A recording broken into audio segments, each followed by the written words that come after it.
ಅಲ್ಹಮ್ದುಲಿಲ್ಲಾಹಿ ರಬ್ಬಿಲ್ ಆಲಮೀನ್ ವಸ್ಸಲಾತು ವಸ್ಸಲಾಮು ಅಲಾ ರಸೂಲಿ ಅಮ್ಮಾಬಾದ್.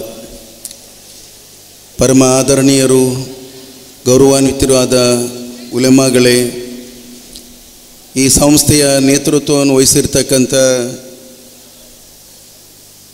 ಅಲ್ಹಾಜ್ ಕೆ.ಎಸ್. ಆಟಕೋಯ ತಂಗಳರವರ ಅನುಪಸ್ಥಿತಿಯಲ್ಲಿ ಅವರ ಕುಟುಂಬದ ಸದಸ್ಯರಾದಂಥ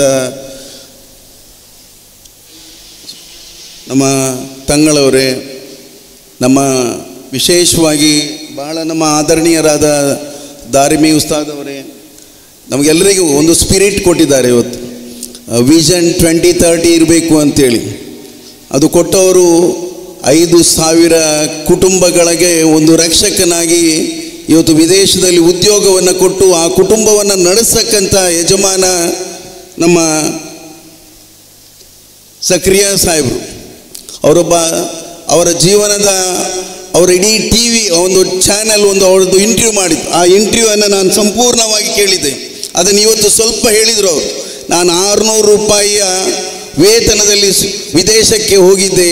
ನನ್ನ ಪಟ್ಟ ಕಷ್ಟವನ್ನು ಆ ಟಿ ವಿಯಲ್ಲಿ ಅವ್ರು ಹೇಳಿದ್ದಾರೆ. ಆ ಇಂಟರ್ವ್ಯೂ ಭಾಳ ವಿಸ್ತಾರವಾಗಿ ಬಂದಿದೆ. ಆ ಟಿ ವಿ ವಿಸ್ತಾರವಾಗಿ ಬಂದಿದೆ ಆ ಚಾನೆಲ್. ಆಗ ಅವರು ಹೇಳಿದಂತಹ ಇನ್ನೂ ಹಲವು ಮಾತುಗಳಿದೆ. ಅದು ಈ ಸಭೆ ಬೇಡ, ಅದು ಮತ್ತೊಂದು ಸಂದರ್ಭದಲ್ಲಿ ಹೇಳೋಣ. ಒಬ್ಬ ಯಾವ ರೀತಿಯಲ್ಲಿ ಅಲ್ಲಾಹುವಿನ ಒಂದು ಅನುಗ್ರಹ ಅವರಿಗೆ ದೊರಕಿತ್ತು, ಆ ಅನುಗ್ರಹದ ಮೂಲಕ ಇವರು ಹೇಳಿದ ಮಾತು ಅವರು ಇವತ್ತು ಸದಕ ಮತ್ತು ಜಕಾತಿನ ಬಗ್ಗೆ ಹೇಳಿದ್ದಾರೆ. ನಮ್ಮದಲ್ಲ, ಅದು ಅಲ್ಲಾಹುವಿನದ್ದು. ಅಲ್ಲಾಹುವಿನ ಅನುಗ್ರಹ ನನಗೆ ಸಿಕ್ಕಿತ್ತು, ಅದನ್ನು ನಾನು ಇವತ್ತು ಮುಂದುವರಿಸ್ತಾ ಇದ್ದೇನೆ ಅಂತೇಳಿ ಇವತ್ತು ಮತ್ತೆ 2030ಯ ವಿಷನಿಗೆ ಅದನ್ನು 2030ಯ ನಿಮ್ಮ ಏನು ವಿಷನ್ ಇದೆ ಅದನ್ನೊಂದು ಕಾರ್ಯರೂಪಕ್ಕೆ ತರುವಲ್ಲಿ ನಾನು ನಿಮ್ಮೊಂದಿಗೆ ಇದ್ದೇನೆ ಒಂದು ಮಾತು ಹೇಳಿದ್ದಾರೆ. ಅವರಿಗೆ ಈ ಭಾಗದ ಈ ಸದಸ್ಯನಾಗಿ, ಈ ಭಾಗದ ಒಬ್ಬ ಜನಪ್ರತಿನಿಧಿಯಾಗಿ, ರಾಜಕೀಯ ಪಕ್ಷದ ಒಬ್ಬ ಮುಖ್ಯಸ್ಥನಾಗಿಯೂ ಕೂಡ ಅವರಿಗೆ ನಾನು ಈ ಸಂದರ್ಭದಲ್ಲಿ ಕೃತಜ್ಞತೆಯನ್ನು ಸಲ್ಲಿಸಲಿಕ್ಕೆ ಬಯಸ್ತೇನೆ. ಬಂಧುಗಳೇ, ನಮ್ಮಲ್ಲಿ ಭಾಳ ಜನ ನಮ್ಮ ಎಂ.ಇ. ಮುಗಳೂರವರಿದ್ದಾರೆ. ಈ ಸಂಸ್ಥೆಗೋಸ್ಕರ ಕೆಲಸ ಮಾಡ್ತಕ್ಕಂಥ ರಾತ್ರಿ ಹಗಲು ನಾನು ನೋಡಿದ ಪ್ರಕಾರ ಈ ಸಂಸ್ಥೆಯ ಯಶಸ್ವಿನ ಹಿಂದೆ ಈ ಸಂಸ್ಥೆಯ ಜನರಲ್ ಮ್ಯಾನೇಜರ್ ಮುಸ್ತಫಾ ಸಾದಿ ಅವರ ಕೆಲಸ ಇದೆ. ಮಾತ್ರವಲ್ಲ, ಪ್ರತಿಯೊಬ್ಬ ನೌಕರನು 200 ಜನ ಕೆಲಸ ಮಾಡ್ತಾರೆ. 200 ಕುಟುಂಬಗಳು ಇಲ್ಲಿಂದ 200 ಜನ ಕುಟುಂಬ ಇಲ್ಲಿಂದ ಅವರ ಜೀವನ ನಿರ್ವಹಣೆ ಆಗ್ತದೆ. 2,500ಕ್ಕೂ ಹೆಚ್ಚು ವಿದ್ಯಾರ್ಥಿಗಳು ಈ ಶಾಲೆಯಿಂದ ಶಿಕ್ಷಣವನ್ನು ಕಳೀತಾ ಇದ್ದಾರೆ. ಪ್ರವಾದಿ ಸಲ್ಲಲ್ಲಾಹು ಅಲೈಹಿ ವಸಲ್ಲಂ ಅವರಿಗೆ ಏನು ಜಿಬ್ರೀಲ್ ಅಲೈಹಿಸ್ಸಲಾಂ ಅವರು ಕಳಿಸಿದ ಪ್ರಥಮ ವಹಿಯೇ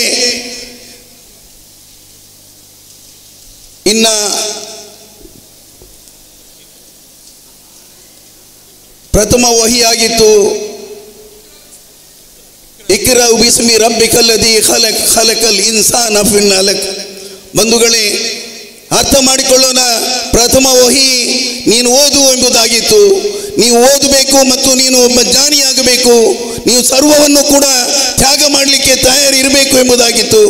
ಆ ರೀತಿಯ ಒಂದು ಜೀವನ, ಪರಿಪೂರ್ಣವಾದ ಜೀವನ ಮುಸಲ್ಮಾನರಾದಾಗ ಖಂಡಿತವಾಗಿಯೂ ಕೂಡ ಜಕರಿಯಾ ಬಾಯಿ ಹೇಳಿದಂಥ ಮಾತಿಗೆ ಎಲ್ಲರೂ ಒಗ್ಗಟ್ಟಾಗ್ತಕ್ಕಂಥ ಸಾಧ್ಯತೆ ಇದೆ. ನಾವು ಇವತ್ತು ಇಡೀ ಪ್ರಪಂಚವನ್ನು ನೋಡ್ತೇವೆ. ಫೆಲಿಸ್ಟೈನ್ನ ಜನ ಅನುಭವಿಸ್ತಕ್ಕಂಥ ಕಷ್ಟಗಳನ್ನು ನೋಡ್ತೇವೆ. ಅಲ್ಲಿ ಯಾವ ರೀತಿಯ ಹೋರಾಟಗಳು ನಡೀತದೆ ಎಂಬುದನ್ನು ನಾವು ಪ್ರತಿದಿನ ನೋಡಿ ಅವರಿಗೋಸ್ಕರ ಪ್ರಾರ್ಥಿಸ್ತಾ ಇದ್ದೇವೆ.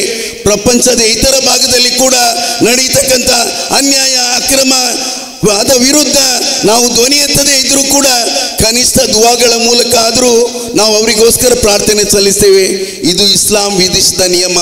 ಅದನ್ನೇ ಜಕರಿಯಾ ಅವರು ಪರೋಕ್ಷವಾಗಿ ಕೆಲವೊಂದು ಮಾತನ್ನು ಇಲ್ಲಿ ಉಲ್ಲೇಖ ಮಾಡಿದ್ದಾರೆ ಅಂತೇಳಿ ಭಾವಿಸ್ತೇನೆ. ಈ ದೇಶದ ಜನಸಂಖ್ಯೆಯಲ್ಲಿ ಸುಮಾರು 21 ಕೋಟಿ ಜನಸಂಖ್ಯೆ ಅಲ್ಪಸಂಖ್ಯಾತ ಸಮುದಾಯದಲ್ಲಿ ಮುಸಲ್ಮಾನರದ್ದು. ಆದರೆ ನಾವು ಬೇರೆ ಬೇರೆ ಬದಿಯಲ್ಲಿ ನಮ್ಮ ಫಿರ್ಕಾ ಬಂದಿಯ ಮಾತಿನಲ್ಲಿ ವ್ಯತ್ಯಾಸಗಳ ಮೂಲಕ ಬೇರೆ ಬೇರೆ ದಿಕ್ಕಿನಲ್ಲಿದ್ದೇವೆ. ಒಂದು ವೇಳೆ ನಾವೆಲ್ಲ ಒಗ್ಗಟ್ಟಾದರೆ ಈ ದೇಶದಲ್ಲಿ ದೊಡ್ಡ ಒಂದು ಹೋರಾಟವನ್ನು ಮಾಡಲಿಕ್ಕೆ ಸಾಧ್ಯ ಇದೆ. ಇದೇ ಹೋರಾಟ ಈ ದೇಶದ ಸ್ವಾತಂತ್ರ್ಯಕ್ಕೋಸ್ಕರ ಅಂದು ನಮ್ಮ ಇದೇ ಆಲಿಮ್ಗಳು, ಇದೇ ಮೌಲಾನಾಗಳು ಹೋರಾಟ ಮಾಡುವುದರ ಮೂಲಕ ತ್ಯಾಗದ ಹೋರಾಟವಾಗಿತ್ತು. ಬ್ರಿಟಿಷರ ವಿರುದ್ಧ, ಫ್ರೆಂಚರ ವಿರುದ್ಧ, ಡಚ್ಚರ ವಿರುದ್ಧ ಹೋರಾಟ ಮಾಡಿರ್ತಕ್ಕಂಥ ಇತಿಹಾಸ ಇದೆ. ಆದರೆ ಇದು ಎಲ್ಲವನ್ನು ಕೂಡ ಇವತ್ತು ಮುಚ್ಚಿ ಹಾಕ್ತಕ್ಕಂಥ ಒಂದು ವ್ಯವಸ್ಥಿತವಾದಂಥ ಸಂಚು ಈ ದೇಶದಲ್ಲಿ ಇವತ್ತು ನಡೀತಾ ಇದೆ. ಅದರ ವಿರುದ್ಧ ನಾವು ಧ್ವನಿ ಎತ್ತಬೇಕಾಗಿದೆ.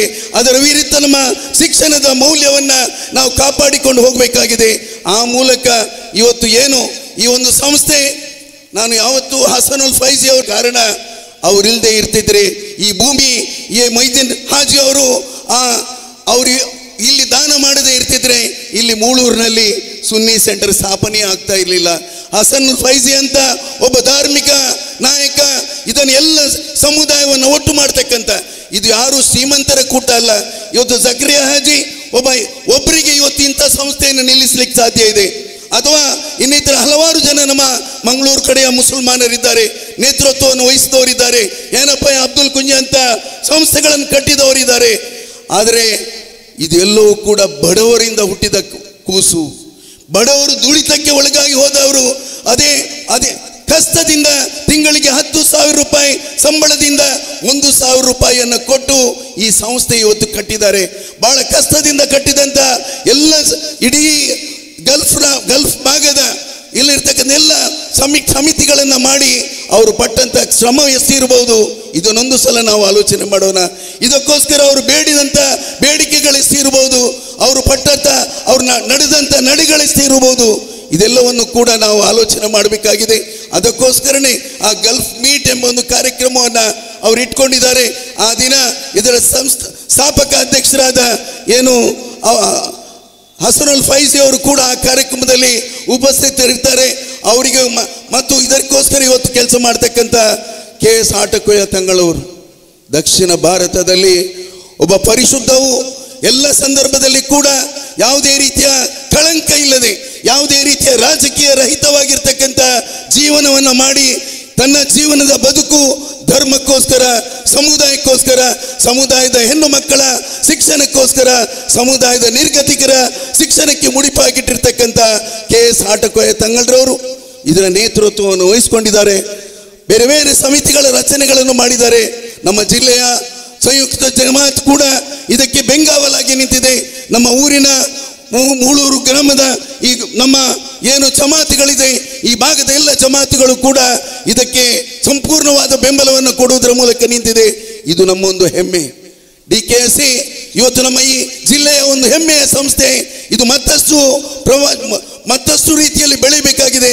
ನನಗೆ ಒಂದು ಸಂದರ್ಭದಲ್ಲಿ ಸಮಿತಿಯ ಚರ್ಚೆಗಳು ನಡೆದಾಗ ಈ ಒಂದು ಸಭೆ ಗವರ್ನರ್ ಬರಬೇಕು ಎಂಬ ಒಂದು ಆಶೆ ಇತ್ತು, ಅಥವಾ ಒಬ್ಬ ಕೇಂದ್ರದ ಮಂತ್ರಿ ಬರಬೇಕು ಎಂಬ ಒಂದು ಆಶೆಗಳು ಕೂಡ ಇತ್ತು.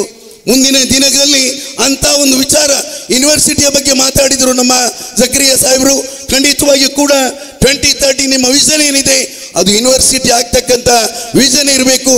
ಆ ವಿಷನ್ನ ಮೂಲಕ ಕನಿಷ್ಠ ನಮಗೆ ಖಾಸಗಿ ಯೂನಿವರ್ಸಿಟಿ ಬೇಕಾದಂಥ ಎಲ್ಲ ವ್ಯವಸ್ಥೆಗಳು ಕೂಡ ಇಲ್ಲಿದೆ.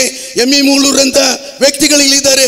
ಶಿಕ್ಷಣದ ಬಗ್ಗೆ ಬಹಳಷ್ಟು ಪ್ರೋತ್ಸಾಹವನ್ನು BCF ಮೂಲಕ ಬೇರೆ ಬೇರೆ ಸಂಸ್ಥೆಗಳ ಮೂಲಕ ಕೆಲಸ ಮಾಡ್ತಕ್ಕಂಥ ಅವಿಭಜಿತ ಜಿಲ್ಲೆಯವರು. ಕಾರಣ ಜಕರಿಯಾ ಬಾಯ್, ನೀವು ಬೇಜಾರು ಮಾಡಬಾರ್ದು. ಕಾರಣ ಉಡುಪಿ ಜಿಲ್ಲೆಯಲ್ಲಿ ಇರ್ತಕ್ಕಂಥ ಮುಸ್ಲಿಂ ಅವರು ರಾಜಕೀಯ ನಾಯಕರಿರ್ಬೋದು, ಸಾಮಾಜಿಕ ನಾಯಕರಿರ್ಬೋದು, ಧಾರ್ಮಿಕ ನಾಯಕರು ಎಲ್ಲರೂ ಬಡತನದಲ್ಲಿರುವವರು. ಅವರು ನಿಮ್ಮಷ್ಟು ಎತ್ತರಕ್ಕೆ ಬೆಳೆಯಲಿಕ್ಕೆ ಬೇರೆ ಬೇರೆ ಕಾರಣಗಳಿಂದ ಸಾಧ್ಯ ಆಗಿಲ್ಲ.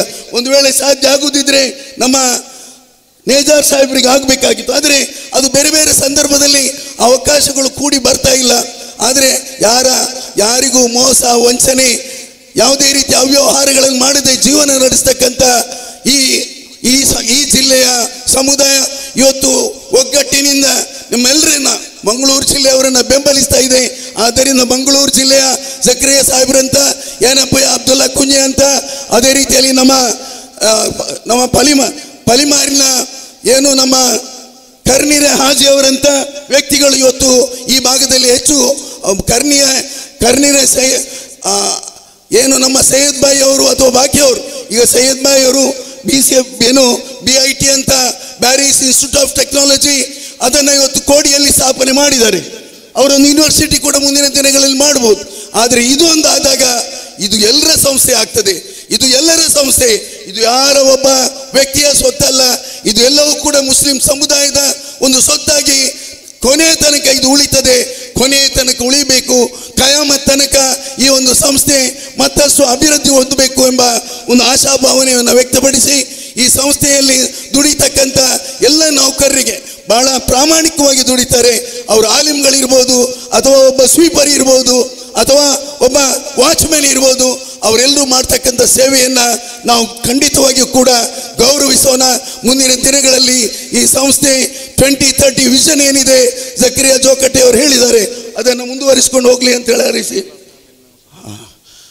ಹೇಳಿ ವಿಶೇಷವಾಗಿ ನಮ್ಮ ಹಿದಾಯತುಲ್ಲಾ ಅವರ ಕುಟುಂಬ, ನಮ್ಮ ಉಚ್ಚಿಲ ಹಿದಾಯತುಲ್ಲಾ ಸಾಹೇಬರು, ಅದೇ ರೀತಿಯಲ್ಲಿ ನಮ್ಮ ಕಾಜಿ ಸಾಹೇಬರು, ಅಫ್ಕೋರ್ಸ್ ಸಂಸ್ಥೆಯವರು ಕೂಡ ಇವತ್ತು ಈ ಸಂಸ್ಥೆಗೆ ದೊಡ್ಡ ಕೊಡುಗೆಗಳನ್ನು ಕೊಟ್ಟುಕೊಂಡು ಬಂದಿದ್ದಾರೆ.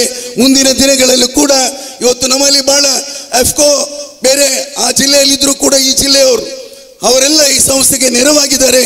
ಅವರೆಲ್ಲರನ್ನು ಕೂಡ ಈ ಸಂದರ್ಭದಲ್ಲಿ ಸ್ಮರಿಸಿಕೊಂಡು ಹಿದಾಯತುಲ್ಲಾ ಸಾಹೇಬ್ರಿಗೆ, ಕಾಜಿ ಫ್ಯಾಮಿಲಿ ಅವರಿಗೆ ಮತ್ತು ಎಲ್ಲ ಬಂಧುಗಳಿಗೆ, ನಮ್ಮ ಜಿಲ್ಲೆಯ ಎಲ್ಲ ಬಂಧುಗಳಿಗೂ ಕೂಡ ಈ ಸಂದರ್ಭದಲ್ಲಿ ನನ್ನ ವೈಯಕ್ತಿಕ ಕೃತಜ್ಞತೆಗಳನ್ನು ಕೂಡ ಸಲ್ಲಿಸಿ ಇಂಥ ಕಾರ್ಯಕ್ರಮ ಯಾವತ್ತೂ ಕೂಡ ಮುಂದುವರಿಯಲಿ. ಮುಸ್ತಫಾ ಸಾದಿ ಅವರಂಥ ಧಾರ್ಮಿಕ ನಾಯಕರು ಮತ್ತಷ್ಟು ಹುಟ್ಟಿ ಬರಲಿ ಅಂತೇಳಿ ಹಾರೈಸಿ ನಿಮ್ಗೆಲ್ಲರಿಗೆ ವಂದಿಸಿ ನನ್ನ ಮಾತನ್ನು ಮುಕ್ತಾಯಗೊಳಿಸ್ತೇನೆ. ವಾಖಿರು ದುಆನಾ ಅಲ್ಹಮ್ದುಲಿಲ್ಲಾಹಿ ರಬ್ಬಿಲ್ ಆಲಮೀನ್. ಜೈ ಹಿಂದ್.